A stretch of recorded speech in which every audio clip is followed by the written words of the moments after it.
MusicFest has been going for 11 years, and I've been involved, I think, for 8 or 9 years now. I can't remember exactly how many years.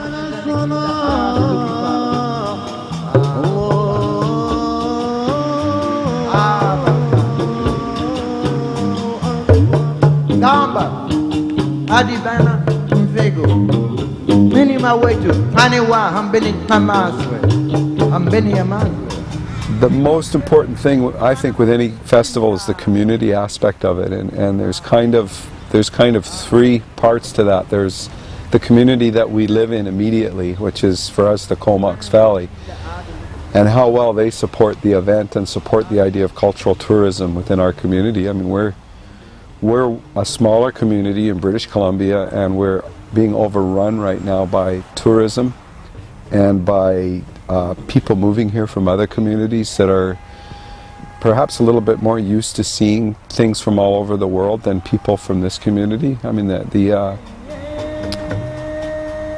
scope of what we're doing is fairly new to the Comox Valley. And then there's the larger music community as well, which is worldwide, and in the last 4 or 5 years has become fairly sophisticated in terms of how we all communicate with each other and deal with each other and all that kind of stuff.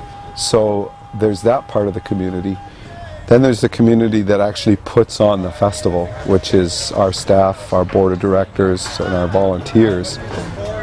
In particular, our volunteer coordinators who look after all the separate crews, from garbage to stage crew to traffic to security to the kitchen crew that feeds all the volunteers. Those coordinators put in days and days of time for the festival, and they really don't get anything back aside from the experience of being involved in the festival. And that's become a family for a lot of us, because so many of us come back every year, and it's like a grand reunion every year where you get to see old friends and catch up with them and all that kind of stuff. So to me, the whole community thing is really what it's all about. I heard last night when we had our volunteer meeting last night that there are just short of 1,000 volunteers that put this together. Friday afternoon, about 2-3 o'clock in the afternoon, I refer to it as the magic happening. The finishing touch goes on the front of the stage. The last piece of fencing is up. The people are up. The smiles are on faces. They're ready to drop, and they're still smiling, waiting for that first act and the real fun to begin. And that's one of the favorite times that I have, is watching the volunteers in that last 2 to 3 hours and make things happen. And I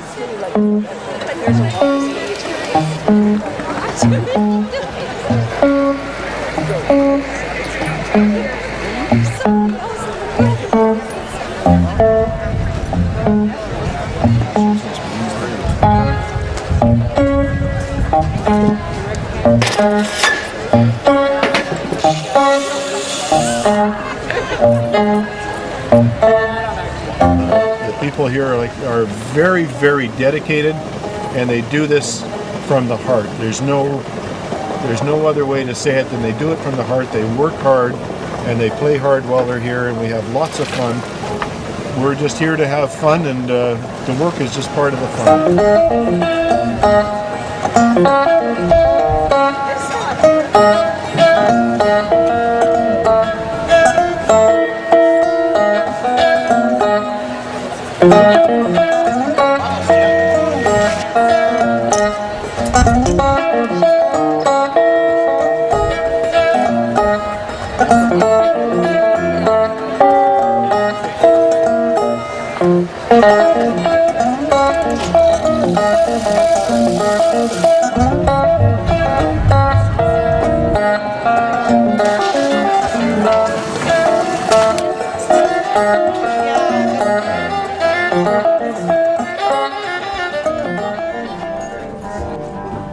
David Gerson was a huge part of our festival family.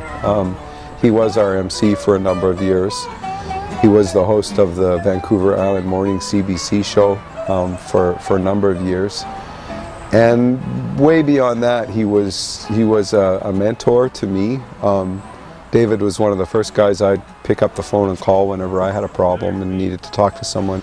So when he passed away, really unexpectedly last year, we decided to name one of the stages after him as a tribute. And the stage that we used to call the Roland stage, we called it the David Grierson Memorial Stage this year.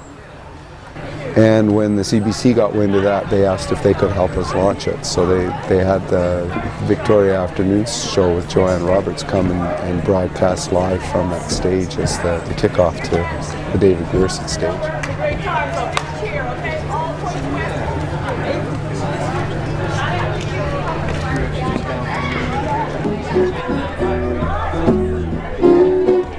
I never play MusicFest myself because I think it's a real tacky thing to be an artistic director and program yourself as an artist into the program. But in this case, I decided I was going to just for my friend David. Hey Bob, can you give me just a little less acoustic guitar? Todd Butler and I both had a lot to do with David as friends, and David helped both of our careers significantly, and like I said, he was a big part of our festival family. So we decided we'd do it, and it ended up being a lot of fun, and hopefully we'll help David's memory carry on from now on, and hopefully we'll remember his spirit and keep that as part of our festival as well. Hi, I'm Joanne Roberts from the Vancouver Island Music Fest. This is the festival edition of All Points West.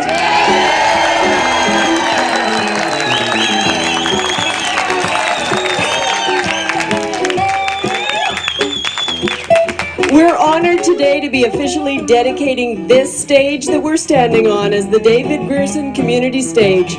Our colleague David died suddenly in November of a heart attack at the age of 49. He loved this festival, and I know he's gonna love this show because it has lots of great music in it. Cousin Harley, Gordon Carter, As the Crow Flies, and Todd Butler and Doug Cox. All music, all the time, on All Points West.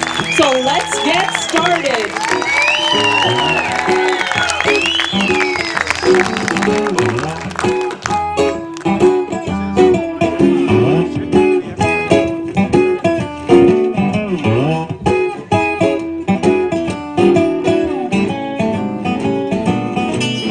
One of my favorite sights was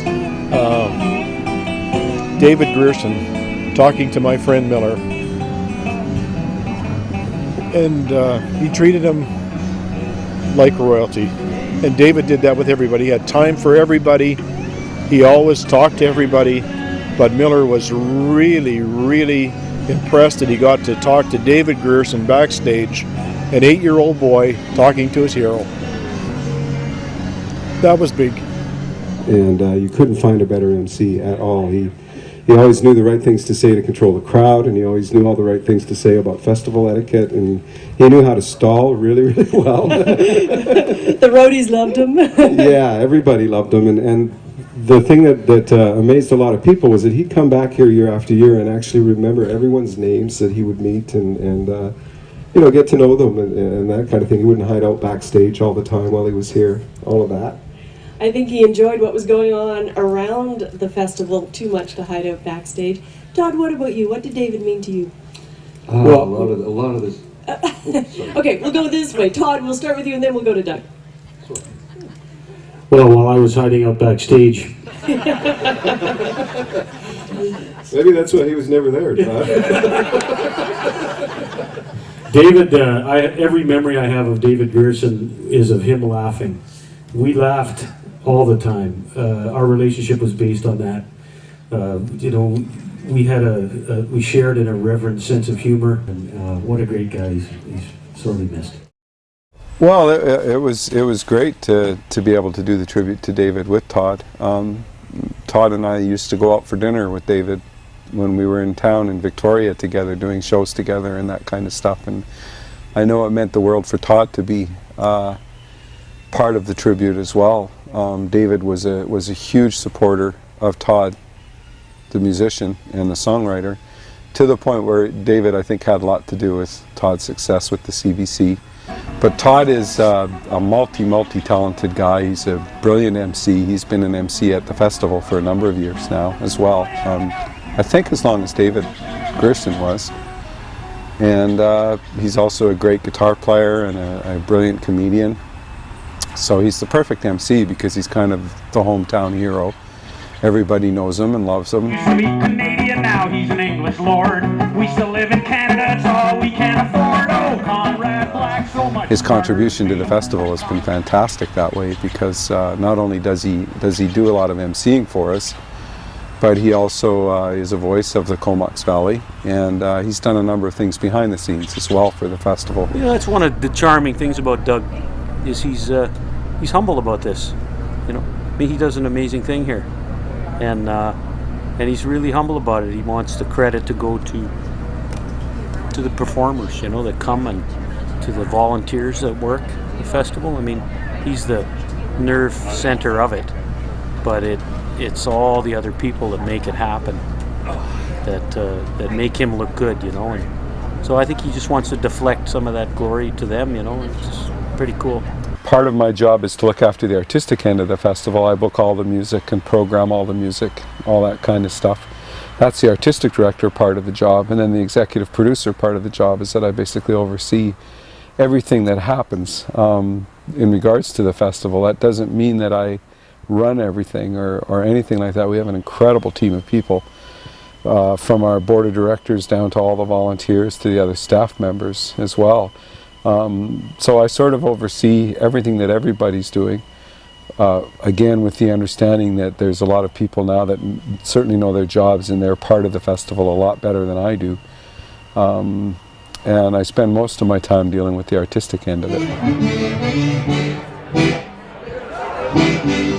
As festivals go, and I've been to lots of them, it was an ass-kicking first night. Because I've never been to this festival, I've known Doug for years, but I never knew what his programming skills were like. And he programmed the perfect thing. Like, who would have thought that after the Nitty Gritty Dirt Band, you could have brought it higher? And what he not only brought it higher, but brought it to like 2 new levels. And so he knows what he's doing. You know, I said it to Doug. I said, Doug, a lot of times that people have me on their festivals, for the first time, I'm not the closer. I usually play before the closure. And he goes, no, man, I saw you bad. Ain't no way in the world could not put you on the last. The energy level. We want to go out with a bang. And then that's how it all happened.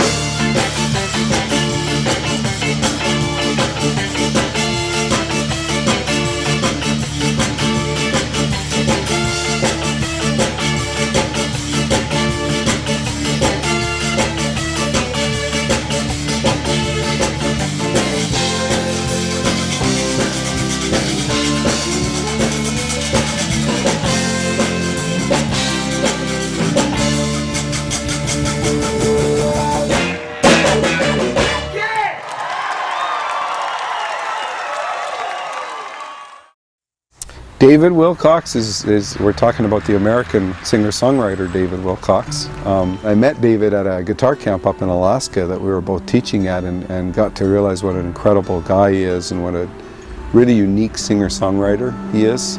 It's sure to take its toll on me. My heart and mind will not agree. It was a thrill to have him at MusicFest. He doesn't play very many Canadian festivals at all because of the confusion that goes on between him and the very famous Canadian artist David Wilcox. So we just decided to hell with it. We're going to bring him anyways and try and warn people that it's not who they think it is. And he was one of the guys this year for sure that I got a lot of feedback on. People were saying, who is this guy? How come we've never heard him before? Here with your hand in mine, I'm running out of time, and my heart said, come on, let's go. And my mind said, I don't know, and the train is at a festival, you know that everyone who comes is going to find music that absolutely grabs them. And so the fun part is, instead of trying to go wider with what you do, go deeper, be more uniquely yourself, and know that the people that you do reach, you'll reach at a deeper level. And the people that you miss, don't worry about them, because there'll be somebody there to catch them, somebody whose music is just right for them. It's not just by coincidence that lives are made of accidents. And doesn't it make perfect sense that life turns on a point in time? But I know that this is mine, and my heart said, come on, let's go. And my mind said, I don't know. And the train is at the station, but I'm lost in contemplation. And this ticket's only good for just so long. I can't think about it till that train is gone. I'll just get on. People say, where do you want your music to be in 10 years? And I say, right here, right. I want it to feel surprising. I want it to feel moving, and I want it to be my teacher. And so the music takes off. It's like walking a big dog. You don't know who's walking who. It just takes off. And so now here I am playing music way up north, and there's people who say, it's so confusing. There's this other David Wilcox, And if I had thought that the music would have pulled me up this far, I probably would have changed my name when I had a chance. But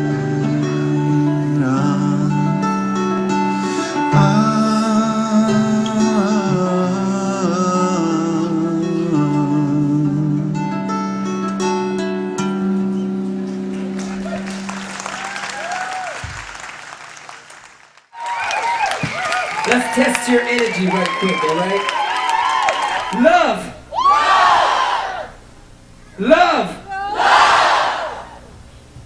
Love. Okay, so then these questions. What's the proportion of the universe's harmony equal to? Love. What's the voice in us, forcing us to favor truth? Love. What's pain and anguish, strain would vanish in the face of? Love. What's the ocean breeze, why do men get on their knees? Love. K9 is a real interesting guy who's seen a lot more of the world and a lot more hard parts of the world than most of us would see in a lifetime. He's a very young man, being recognized now as one of the main voices in hip-hop music, and he's from Somalia. His family escaped from Somalia on the last commercial flight that left that country. He went from there to New York, I think, and then from New York to Canada. And he's definitely a voice that a lot of younger people are really turned on to today. And what's that? Because that's love. You see, there's many things we don't know about love. It's not soft, it's the hardest thing to attain, because it's freedom when you're detained. Leave it to me and I'll explain, because it's there to me like my mommy and daddy and sister and wifey and pens and pads and thoughts of random order that border the same struggle of human truth. Who's to say what my words are? Thank you. I don't do politics. I tell everyone that. Like, my music, I don't think contains politics. If I say something about the state of the world, it is because I'm being honest. I'm observing what it is. I don't belong to politics. So this is a tune that we never recorded, but I don't know what it's called. You can name it, all right? Requires you to be like. So if you want to be free, then no one can fight it. If you want to see the moon, then the clouds can't hide it. You're able to see it in my live shows. What happens in my album is that it finds a connection between two continents that haven't musically been properly introduced. And it's African and North American hip-hop. And I found a way to, with our percussion sensibility, with our melody sensibility from home, and warmth, find a way to intertwine that with the fierceness of hip-hop poetry and connect them in a way that finds home it's not forced. Nothing is out of place, and it's a musician's true fortune when they find something like that, you know. And people are knowing that it is very fresh and it's real, you know. So. Well, I think Tofu is easily one of the most interesting acts on the folk festival circuit today. They're the only act that I'm aware of that consists of 3 spoken word artists. One of them is a Métis Canadian, one of them is an American. Both of those guys, Shane and Mike, are world slam poetry champions.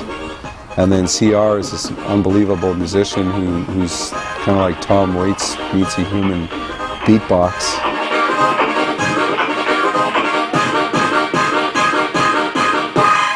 They've got huge hearts, they're incredibly intelligent, they're incredibly significant today because of what they talk about. I still live there, at the corner of nothing and nowhere. Still stare at drug dealers, teaching teenagers the proper way to share dirty needles. All of them asking me for a helping hand while they turn their veins into a sewer system. They think life is shit. They have so many problems I can't begin to list them. They have lists for all the nights their mouths become fists. Fights for all the nights I bring up the lists. I'd be willing to cut my hands off of the wrists and give them away. But they just hand them back to me and say, this isn't money. There is nothing that we say on stage that we don't believe or try to live by. We are not perfect by any means, but we understand that the world, and this, I don't want this to sound cheesy, but the world needs love, and it's kind of like, okay, so maybe we can go up there and kind of remind everyone in this audience that you need this. Because the lies just keep leaking through the ceiling, leaving me feeling useless because no, I don't have enough pots, pans, buckets, or hands for all of it. But every now and then, I guess I try to give a shit. Because they're hip-hop artists, they swear quite a bit. So we actually received more complaints about them performing at the festival this year because of their language than any act we've ever had at the festival. And if X marks his spot, then treasure the fact that we're the one thing they're not. Still alive, still standing, still strong. So if the world ever tells you you can't make a difference, trust me, 6 billion people can be wrong. At the same time, they sold out of CDs immediately after their main stage performance, and a lot of people cited them as being the highlight of the festival. and if them are the they the others want to spout, then I doubt you can take them over us plus you over I.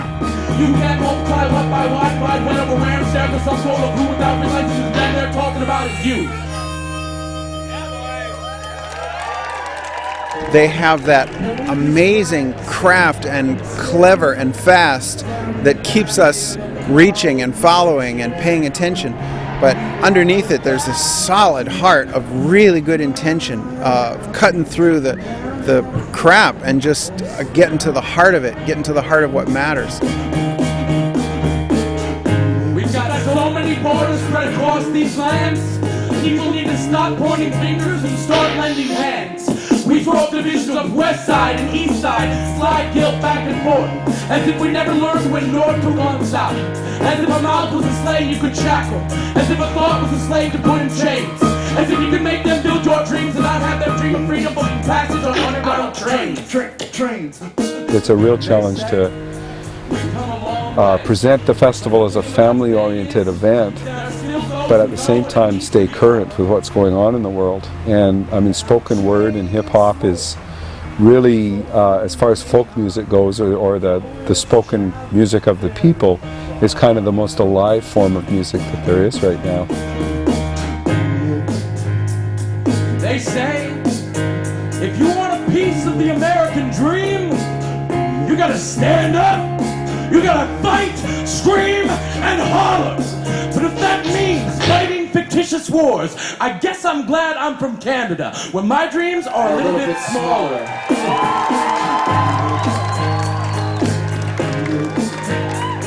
I guess I need caller ID to keep track of how many times my conscience is calling me, asking me, how can you still live in America? Well, I guess it takes all types. I'm the yin-yang of stars and and stripe. Forget country, I'm a little bit powwow, I'm a little bit bagpipes, and yeah, I'm all American, but I'm not all I can be. There's still room for me to grow, and I will continue to do so even if all that's left is Starbucks, and there's nowhere left to go. And I know there are those who would seek to use our blood to oil their machines. Politics is a type of magic done with broken mirrors and smoke screens. You can't put a border between a lie and a fact. Historically, sticks and stones are the only reason bones are ever cracked. But if you want to bring down walls, use words!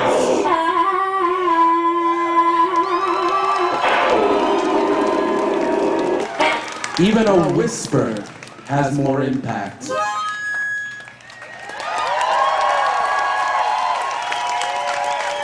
There was a bit of a dilemma to say, do we have this act here and let them do what they normally do as artists? And I'm committed as the artistic director to never telling the artists what to do.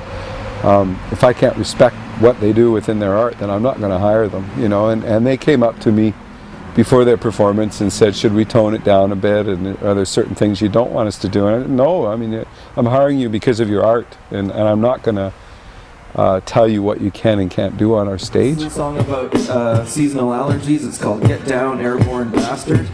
And it's sort of my plea to Mother Nature to take it easy on us. Chris Demeanor is this crazy guy from Calgary who's, again, a brilliant spoken word artist and a great songwriter. And part of the appeal of Chris is simply Chris himself and what he has to say and what he does. Every year, I think I'm in the clear. I think I've outgrown the weakness, the seasonal meekness, the sad result of this genetic default, making my eyes red and raw and my nose a fucking faucet. Spring has sprung, yes, and I'm a believer in the beauty of new growth and the hell of hay fever. Take the potential of enjoying new nature and drain it away into a pocket full of red balled up toilet paper. In between season, reality rings true, confronted with the fact that Mother Nature hates you. How dare she? That's what I ask. How dare she let me suffer after all I've done for her? Action groups, preservation societies, who wants to save what they can't enjoy? Cause while you're pitching your camp stall, I'll be itching my eyeballs. Enjoying your lawn, I'll be downstairs with the fan and the humidifier on. Get down! Airborne bastard, get down! Airborne bastard, get down! Airborne bastard, get down! Airborne bastard, get down! Airborne bastard, get down! Airborne bastard, get down!